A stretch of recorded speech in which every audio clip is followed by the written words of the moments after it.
നമസ്കാരം. അങ്ങനെ അതും സംഭവിച്ചിരിക്കുകയാണ്. ഒരിക്കലും അങ്ങനെ സംഭവിക്കരുത് എന്നാണ് ലോകരാജ്യങ്ങൾ പ്രതീക്ഷിക്കുന്നത്.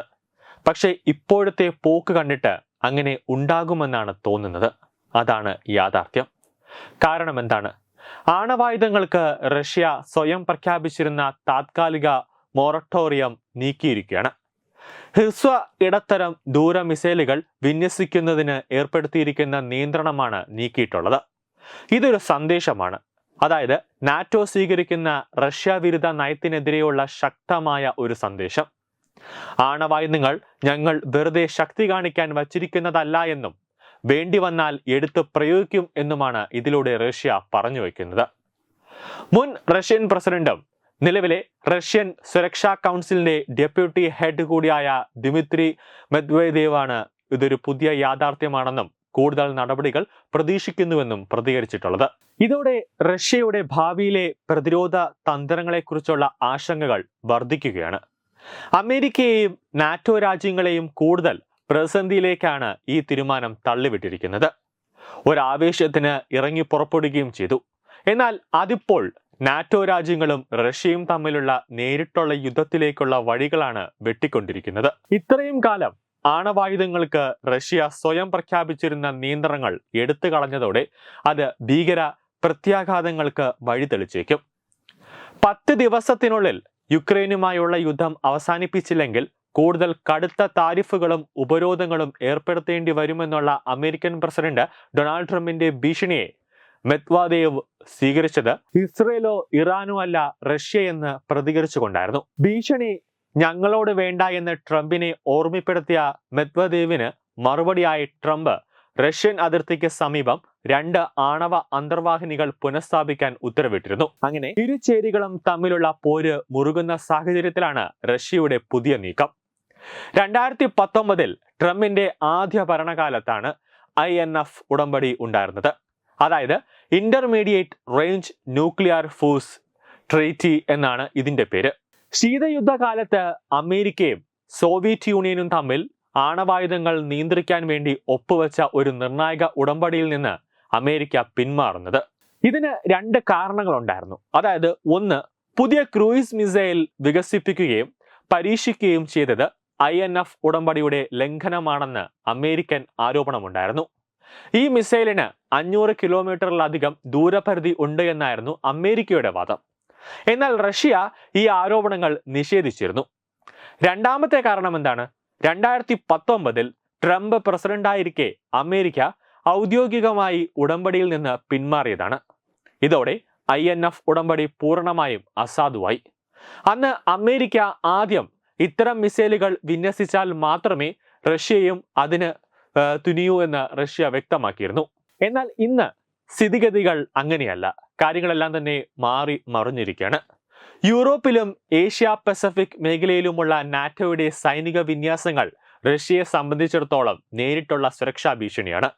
ഈ സാഹചര്യത്തിലാണ് സ്വയം പ്രതിരോധം സൃഷ്ടിക്കുക എന്ന ആശയം മുൻനിർത്തി മുൻപ് സ്വീകരിച്ച നിലപാട് റഷ്യ മാറ്റിയിരിക്കുന്നത്. മെദ്വദേവ് എന്നൊരു പരാമർശം കൂടി ഇതിലുണ്ട്.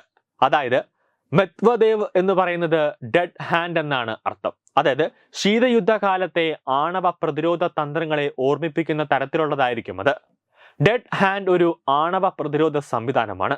ഒരു ആണവ ആക്രമണമുണ്ടായാൽ അതിനെ തിരിച്ചറിയാനും മനുഷ്യന്റെ ഇടപെടൽ കൂടാതെ തന്നെ തിരിച്ചടി നടത്താനും ഈ സംവിധാനത്തിന് കഴിയും. റഷ്യയിലെ കമാൻഡ് സെന്ററുകൾ തകർന്നാൽ പോലും സ്വയം പ്രവർത്തിക്കുന്ന ഒരു അപ്പോക്കലിപ്സ് മെഷീൻ ആണിത്. ഇനി എന്താണ് സംഭവിക്കാൻ പോകുന്നത് എന്ന ചോദ്യമാണ് ഇവിടെ പ്രസക്തം. അതായത് റഷ്യ ഹൈപ്പർസോണിക് ഒറേഷനിക് അതോടൊപ്പം തന്നെ ഇസ്കന്ദർ പോലുള്ള പുതിയ ഇടത്തരം മിസൈലുകൾ വികസിപ്പിച്ചിരിക്കുന്ന സാഹചര്യമാണ് നിലവിലുള്ളത്. മെദ്വദേവിന്റെ കൂടുതൽ നടപടികൾ എന്ന സൂചന സൈനിക മുന്നേറ്റങ്ങൾക്കോ അതോടൊപ്പം തന്നെ തയ്യാറെടുപ്പുകൾക്കോ ഉള്ള സാധ്യതയും നൽകുന്നുണ്ട്. ഇതിനെല്ലാം ഉപരിയായി നിലവിലുള്ള ആയുധ നിയന്ത്രണ ചട്ടക്കൂടുകൾ ഇല്ലാതാകുന്നത് ലോക സുരക്ഷയ്ക്ക് വലിയ ഭീഷണിയാവുകയും ചെയ്യുന്നു. നാറ്റോയുടെയും അമേരിക്കയുടെയും ഭീഷണികളാണ് റഷ്യ തങ്ങളുടെ ഇടത്തരം ആണവായുധങ്ങൾക്ക് ഏർപ്പെടുത്തിയത്. കൂടാതെ മൊറട്ടോറിയം പിൻവലിക്കാൻ കാരണമായി പറയുന്നത്. മെദ്വദേവിന്റെ കടുത്ത പ്രസ്താവനകളും ട്രംപിന്റെ നാവിക പ്രതികരണവും ശീതയുദ്ധകാലത്തെ അനുസ്മരിപ്പിക്കുന്ന ഒരു സംഘർഷാവസ്ഥയിലേക്കാണ് കാര്യങ്ങൾ നീങ്ങുന്നത് എന്നതിന്റെ സൂചനയാണിത്. ഇത് ആയുധ വ്യാപനത്തെക്കുറിച്ചും തന്ത്രപരമായ സ്ഥിരതയെക്കുറിച്ചുമുള്ള ഗൗരവമായ ആശങ്കകൾ ഉയർത്തുന്നുണ്ട്. ജപ്പാനിലെ അമേരിക്കയുടെ കൊടും ക്രൂരതയുടെ വാർഷിക മാസമാണ് ഓഗസ്റ്റ്. 1945 ഓഗസ്റ്റ് 6, 9 തീയതികളിലാണ് അമേരിക്ക ജപ്പാനിൽ ആണവായുധങ്ങൾ പ്രയോഗിച്ചത്. വീണ്ടും ആണവായുധങ്ങൾ വലിയ ചർച്ചയാകുമ്പോൾ ഇരു രാജ്യങ്ങളും ആണവായുധങ്ങൾ ഉപയോഗിക്കാതെ ഇരിക്കട്ടെ എന്ന് നമുക്ക് വിശ്വസിക്കാം. ന്യൂസ് ഡെസ്ക് തത്വമൈ ന്യൂസ്. ഭാരതത്തിലെ അതിപ്രശസ്തമായ ക്ഷേത്രങ്ങളിലേക്ക് മലയാളം ന്യൂസ് നെറ്റ്വർക്ക് സംഘടിപ്പിക്കുന്ന ആധ്യാത്മിക യാത്രകൾ. പ്രമുഖ ട്രാവൽ ഏജൻസിയായ യാത്രാനന്ദയുമായി ചേർന്ന് മലയാളം ന്യൂസ് നെറ്റ്വർക്ക് ഒരുക്കുന്ന യാത്രയിൽ ചുരുങ്ങിയ നിരക്കിൽ നിങ്ങൾക്കും പങ്കാളികളാകാം. ഭാരതത്തിലെ പ്രമുഖ ശക്തിപീഠമായ അസമിലെ കാമാഖ്യ ക്ഷേത്രത്തിലേക്കാണ് ആദ്യ യാത്ര. കാമരൂപമെന്ന് കാളിദാസനും പ്രാഗ്ജ്യോതിഷപുരമെന്ന വ്യാസനും വിളിച്ച അതിമനോഹരമായ സംസ്ഥാനമാണ് അസം. സമമായി മറ്റൊന്നില്ല എന്നാണ് അസമിന്റെ അർത്ഥം. ബ്രഹ്മപുത്ര നദിയും ഹിമാലയവും ദൃശ്യചാരുത കൊണ്ട് അനുഗ്രഹിച്ച അസമിലെ കാമാഖ്യ ഇന്ത്യയിലെ തന്നെ ഏറ്റവും പ്രധാനപ്പെട്ട കാളി ക്ഷേത്രങ്ങളിലൊന്നാണ്. കാമാഖ്യ ക്ഷേത്ര സന്ദർശനത്തിന് ശേഷം കിഴക്കിന്റെ സ്വിറ്റ്സർലാൻഡ് എന്നറിയപ്പെടുന്ന മേഘാലയയിലെ ഷില്ലോങ് നഗരവും ചിറാപുഞ്ചിയും അതിമനോഹരമായ മഴക്കാടുകളും ഹിമാലയൻ കാറ്റ് ചൂളം വിളിക്കുന്ന താഴ്വരകളും മേഘങ്ങളെ ഉമ്മവയ്ക്കുന്ന ചെറുകുന്നുകളും കണ്ണാടി പോലെ ജലമൊഴുകുന്ന ഉമയാങ് നദിയും സന്ദർശിക്കുന്നു.